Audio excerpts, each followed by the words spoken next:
wannan zanga-zanga ni da ra'ayina ne sai in ce wa matasa sannunku muna godiya.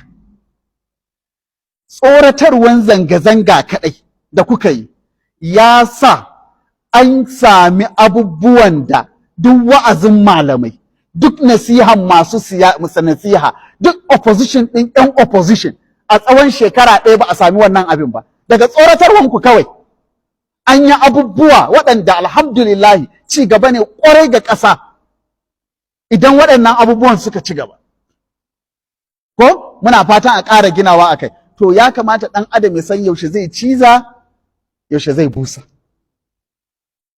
Tunda kun tsoratar kawai an yi wannan, to kuma shiga zanga-zanga babu tsararren tsarin jagoranci daga wanda za su shugabanta, ga manufofi, ga haka makamantan wannan, da irin ƙasar mu ta yau, wanda akwai wanda suna laɓe cikin